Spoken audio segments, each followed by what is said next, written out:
TV, balik lagi di program Kampus Plus 62. Kali ini barengan sama aku, Nayara Nindya, dari Universitas Brawijaya UKM UB Model United Nation Club.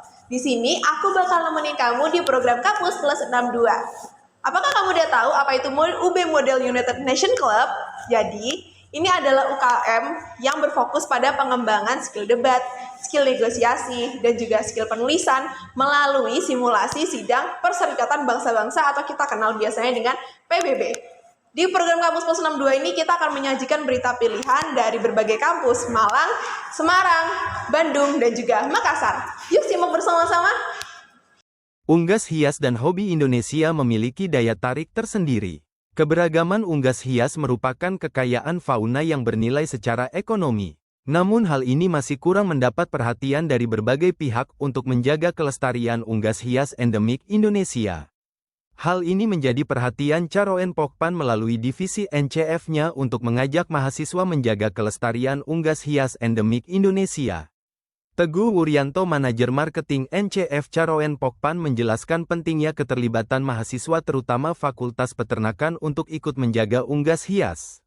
Materi yang kami sampaikan ada 3 hal. Yang pertama adalah pengenalan terkait unggas hobi, baik itu unggas hobi laga, kemudian ayam hias dan merpati hias. Kemudian yang kedua terkait sama produk knowledge pakan untuk unggas hobi atau unggas hias. Yang ketiga, potensi pengembangan bisnis melalui unggas hias atau ayam hias. Urgensinya adalah kita akan mempertahankan kemurnian genetik dari unggas hias endemik itu. Mudah-mudahan teman-teman mahasiswa tergerak dari Fakultas Peternakan UB ini tergerak untuk melestarikan unggas hias endemik Indonesia. Melalui unggas hias, potensi ekonomi peternakan dan potensi ekonomi kreatif dapat terus dijaga dan dikembangkan. Unggas hias dan hobi dapat menjadi daya tarik wisata serta ekonomi kreatif yang memberikan dampak beragam bagi masyarakat. Wali Kota Malang Wahyu Hidayat bersama tokoh Malang Peduli Demokrasi dan Dekan Fakultas Pertanian Universitas Brawijaya Profesor Mangku Purnomo memimpin langsung penanaman 1000 pohon durian di daerah Wonokoyo. Ditemui usai kegiatan, Wali Kota Malang Wahyu Hidayat mengapresiasi kiprah Malang Peduli Demokrasi dan Fakultas Pertanian dengan kegiatan penanaman durian tersebut. Langkah ini selaras dengan semangat Hari Pahlawan untuk terus menjaga kelestarian alam dan keharmonisan masyarakat. Durian yang diinisiasi oleh MPD kerjasama dengan Fakultas Pertanian Brawijaya dan pemerintah Kota Malang, saya mengapresiasi karena ini tepat Hari Pahlawan, perjuangan pahlawan yang diteruskan oleh MPD, Fakultas Pertanian dan pemerintah Kota Malang. Karena momen Hari Pahlawan ini sangat baik, kalau pahlawan dulu berjuang untuk bisa jadi merdeka, dan sekarang inisiasi MPD juga berjuang dengan menanam pohon yang nanti kita akan persembahkan kepada anak cucu kita. Jadi saya rasa pemerintah Kota Malang mengucapkan terima kasih dengan 1000 pohon ini, karena selain sudah investasi untuk anak cucu kita, juga sudah menambah jumlah pohon, ruang terbuka hijau yang akan bisa memberikan Kota Malang ini suasana yang tetap segar, adem, sesuai dengan dasar bakti unggulan saya, ada ngalam seger. Jadi saya terima kasih kepada MPD. Berkaitan dengan potensi tanaman, Dekan Fakultas Pertanian Universitas Brawijaya Mangku Purnomo mengaku pihaknya akan terus membantu masyarakat Wonokoyo dengan berbagai tanaman lain di luar durian.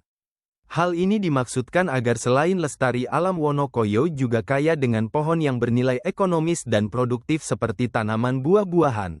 Di sini juga cocok untuk coklat juga, cuman karena permintaan itu dulu, nanti kita cek aja apakah kesesuaian lahannya itu ada apa tidak begitu, cocok apa tidak untuk tanaman-tanaman yang lain. Tapi note-nya tetap nangka gitu, tapi kita akan menambah nanti tanaman-tanaman yang lain. Tapi sebenarnya konsepnya ini kick off aja sebenarnya. Kalau kami dari Brawijaya itu, kami mengkonsepkan minimal kami itu berharap 20-30% seluruh tanaman di hutan kota kita di Malang ini ya, itu dan mungkin seluruh Indonesia harus ditanami tanaman-tanaman yang produktif sebenarnya. Sebagai misal ditambah dengan tanaman untuk obat-obatan, pohon berbasis pohon gitu ya. Kemudian tanaman untuk kosmetik juga ya, jamu, kosmetik. Juga kemudian tanaman-tanaman buah-buahan untuk sumber vitamin masyarakat. Kenapa? Karena dengan monokultur tanamannya tidak beragam, itu ternyata kesempatan anak-anak kecil untuk mengambil makanan di tempat-tempat umum itu berkurang. Nah, sehingga ini kemudian akan menjadi selain sumber tambahan mereka untuk bisa makan buah-buahan itu, juga kemudian tempat mereka untuk belajar gitu.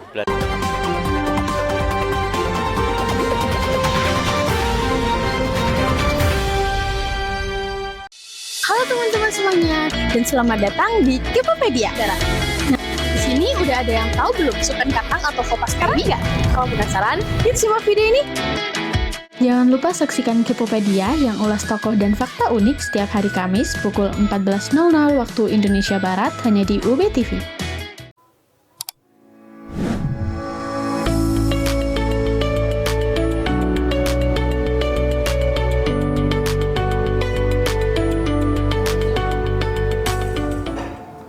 Hai Sobat UB Radio. Halo Sobat UB Radio. Halo Sobat UB Radio, balik lagi sama aku Tasya Kristi di program Jajal Kuliner. Jajal Kuliner. Jajal Kuliner, program yang ngajak kamu keliling cari makanan enak, terjangkau, bikin kenyang, dan pastinya bikin ngiler juga.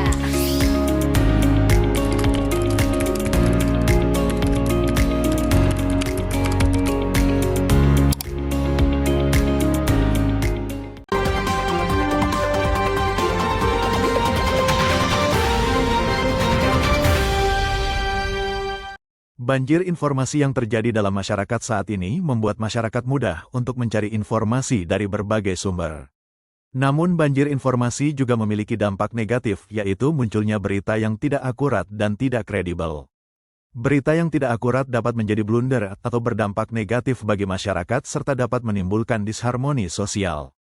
Dosen Sosiologi FISIP Universitas Brawijaya Genta Mahardika Rosalina melihat kondisi ini sudah tidak sehat dalam masyarakat. Banjir informasi saat ini harus diimbangi dengan kemampuan untuk melakukan filter atau saringan informasi. Ya, acara hari ini tuh sangat bermanfaat sekali karena kan situasi saat ini tuh kan kita sering banjir informasi ya, bukan kurang informasi. Nah, kebanjiran informasi ini membuat kita tuh kan harus pintar-pintar memilah dan memilih informasi mana yang kemudian tepat ataupun tidak tepat. Karena apa? Karena untuk dunia kampus kan kita penting untuk menghadirkan data-data yang valid ya, sehingga apa yang dikonsumsi oleh mahasiswa itu menjadi penting untuk diperhatikan oleh dosen, sehingga informasi ataupun pengetahuan yang kemudian disebarkan itu bukan informasi yang menjadi salah atau hoax seperti itu. Harapannya adalah semakin banyaknya kami dari para akademisi yaitu dosen yang juga aware terhadap informasi-informasi yang kemudian menjadi tidak benar gitu ya, sehingga secara pribadi kita bisa punya kesadaran diri bagaimana kemudian menghadapi berita-berita yang harusnya gitu ya itu menjadi benar untuk dikonsumsi dan disebarkan kepada mahasiswa. Harapannya adalah dengan kami menjadi orang-orang yang belajar pada hari ini, kami bisa membuat mahasiswa itu menularkan kepada mahasiswa untuk bisa juga mengikuti langkah-langkah baik bagaimana sebenarnya memilih informasi yang benar seperti itu. Melalui filter yang kuat dan tegas diharapkan masyarakat tidak terjebak pada informasi yang tidak akurat dan dapat berdampak bagi disharmoni sosial, penipuan bahkan sampai tindakan yang melanggar hukum. Berlangsung di Auditorium Insinyur Wijatmoko pada Rabu siang, kegiatan ini menghadirkan dua narasumber inspiratif, yakni Dr. Hendy Pratama, Coach Transformasi Pendidikan sekaligus founder edutrans.id, serta Indira Gustiar, pengacara dan pegiat pemberdayaan perempuan. Kegiatan ini menjadi ajang pembekalan penting bagi ratusan calon wisudawan dan wisudawati, sebelum resmi melepas status mahasiswa dan melangkah ke dunia profesional. Wakil Rektor 1 USM, Profesor Haslina, menyampaikan pesan mendalam pada calon wisudawan, agar menjadikan momen wisuda bukan sebagai akhir, melainkan awal dari perjalanan pembelajaran yang sesungguhnya. Semoga nanti adik-adik wisudawan-wisudawati ini bisa pertama harus berintegritas dan beradaptasi, kemudian juga tunjukkan bahwa ijazah itu bukan sebagai tujuan akhir, tetapi yang penting adalah kompetensi. Kompetensi itu segalanya. Kemudian mahasiswa harus terus belajar, ya, terus belajar, tidak berhenti hari ini, tetapi terus berkarya, berinovasi dan berkreativitas, dan satu sebagai agen perubahan dan tentu selalu berkolaborasi. Itu yang yang harus selalu dilakukan oleh wisudawan-wisudawati, dan kami menunggu nanti adik-adik wisudawan-wisudawati ini untuk bisa kembali lagi ke universitas untuk bisa memberikan inspirasi kepada adik-adik mahasiswa. Indira Gustiar menyoroti pentingnya kesiapan mental dan emosional bagi para lulusan yang akan terjun ke dunia kerja. Sementara Dr. Hendy Pratama mengangkat tema How to do Online Personal Branding, menekankan mengenai pentingnya kemampuan self-marketing bagi para lulusan agar mampu bersaing di era digital. Melalui kegiatan ini, Universitas Semarang menunjukkan komitmennya untuk menyiapkan lulusan yang tidak hanya unggul secara akademik, tetapi juga tangguh, adaptif, dan siap menghadapi tantangan dunia kerja modern. Setelah mengisi ini, saya jadi, kan tadi lihat mahasiswa-mahasiswanya ya, setelah lulus dari sini, mereka tuh seneng banget. Positif outlook lah. Artinya bahwa setelah selesai dari sini, mereka punya pandangan apa yang bisa ditingkatkan, menggunakan ilmunya, dan tadi kita tambahi juga dengan bagaimana memanfaatkan medsos untuk kebaikan mereka di masa depan. Respon saya ya tentu bersyukur sekali ya, ternyata dari awal sampai akhir nggak ada yang keluar dari ruangan, semuanya masih full, artinya mereka semangat untuk masih menimba ilmu, lifelong learning, dan juga sangat semangat untuk masa depan mereka sendiri. Dari Semarang, Tim Liputan USM TV melaporkan untuk UB TV. Rangkaian Dies Natalis Fakultas Perikanan dan Ilmu Kelautan tidak hanya diisi dengan kegiatan akademik semata. Fakultas Perikanan juga menggelar Mental Health Corner sebagai bagian dari upaya menjaga kesehatan mental dosen, tendik, dan mahasiswa. Dekan Fakultas Perikanan Profesor Asep Awaludin Prihanto mengatakan Mental Health Corner ini menjadi bagian dari upaya menciptakan kondisi fakultas yang kondusif. Selama menyambut Dies Natalis ya, hari ini kita mengadakan 2 kegiatan. Yang pertama adalah mental health yang diperuntukkan kepada dosen, tendik maupun mahasiswa supaya kita bisa kira-kira membantu jika ada keluhan-keluhan terkait mental health. Kemudian yang kedua adalah kegiatan yang biasanya memang secara rutin kita lakukan 6 bulanan biasanya. Dan untuk yang bulan terakhir di tahun ini kita lakukan juga dalam rangka Dies Natalis untuk donor darah. Ya, yang jelas kami ucapkan terima kasih pada seluruh panitia, staf, tendik, dosen yang telah mengusahakan kegiatan ini berlangsung dengan baik. Dan puncak kegiatan insya Allah besok kita lakukan award kepada para dosen dan para tendik yang sudah berkontribusi pada IKU maupun kemajuan dari FPIK. Begitu, saya pikir seluruh mahasiswa juga berperan baik dan semoga ini bisa kita lanjutkan terus menjadi kegiatan rutin untuk kemanusiaan. Keberadaan Mental Health Corner ini diharapkan dapat menjadi wahana bagi Sivitas untuk berkonsultasi dengan pakarnya dan mendapatkan terapi yang sesuai dengan asesmen pakar.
Pencanangan pembangunan zona integritas menuju wilayah bebas dari korupsi dan wilayah birokrasi bersih melayani berlangsung di Ballroom Unhas Hotel and Convention, Kampus Unhas Tamalan Rea.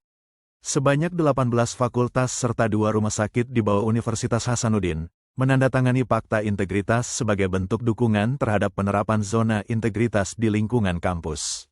Sekretaris Universitas Hasanuddin, Profesor Sumbangan Baja menyebut, jika pembangunan zona integritas telah dimulai sejak tahun 2022, namun pencanangan dilakukan untuk menyesuaikan dengan hadirnya fakultas baru, yakni Fakultas Teknologi Pertanian, serta semakin baiknya tata kelola pada 2 rumah sakit pendidikan Unhas. Sehingga jumlah unit kerja yang menerapkan zona integritas kini bertambah menjadi 20 unit. Setelah penandatanganan, masing-masing fakultas dan rumah sakit akan membentuk tim task force zona integritas untuk memastikan pelaksanaan reformasi birokrasi dan peningkatan pelayanan publik di unit kerja masing-masing. Rektor Universitas Hasanuddin, Profesor Jamaluddin Jompa, mengatakan pembangunan zona integritas bukan sekadar upaya administratif, tetapi juga bernilai moral dan spiritual bagi seluruh sivitas akademika. 3 fakultas unit ini melengkapi seluruh unit yang ada di Unhas menjadi 20 saat ini, sehingga bukan lagi menjadi perwakilan, bukan lagi pilot, tapi sudah menerapkan gerakan secara menyeluruh.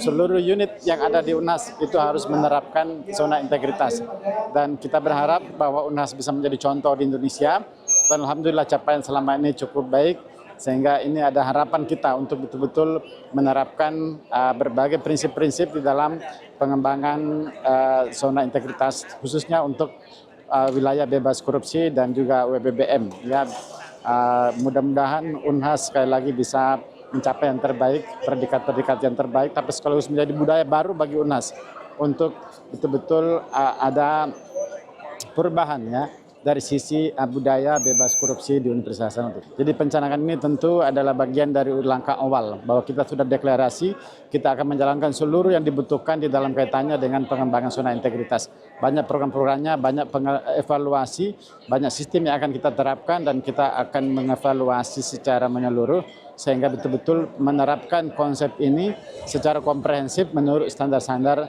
zona integritas WBK. Tentu ini akan dievaluasi terus-menerus untuk bisa kita capai status yang terbaik. Profesor Jamaluddin Jompa menambahkan, langkah tersebut diharapkan mampu memperkuat budaya birokrasi yang transparan, profesional, dan berorientasi pada pelayanan publik. Dari Makassar, Tim Liputan Unhas TV melaporkan untuk UB TV.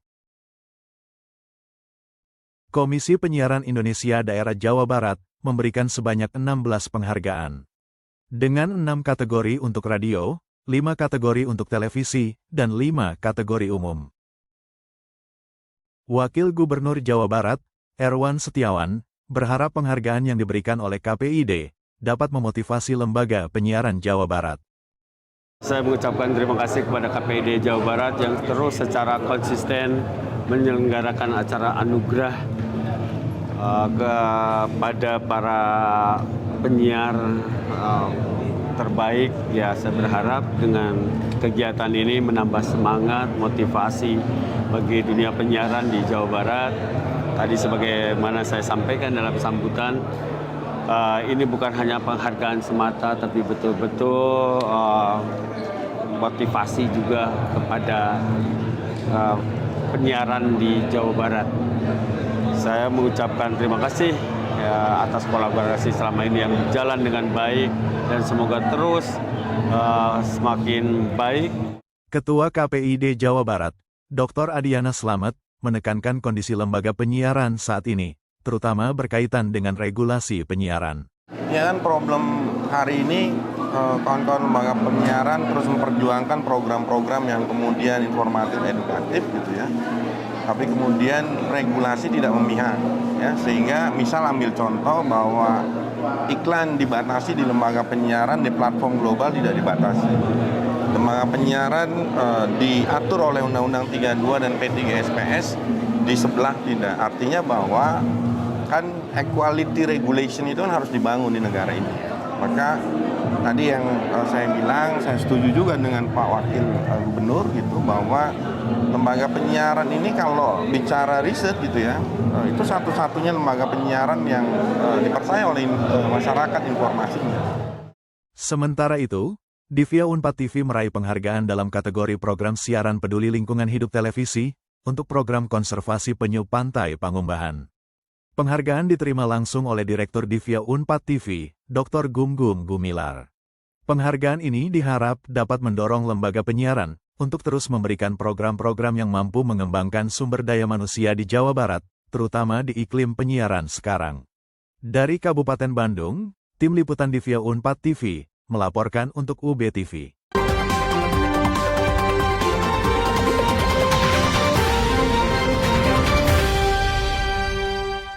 Gimana teman-teman? Beritanya menarik-menarik dan juga bagus kan? Oh iya, buat kamu yang masih kepo tentang UBMUN Club atau UB Model United Nation Club, kamu bisa kunjungi Instagram kita di @UBMUN-Club. Dan terus saksikan program Kampus Plus 62 setiap hari Jumat pukul 14.30 dan juga Minggu pukul 1 siang.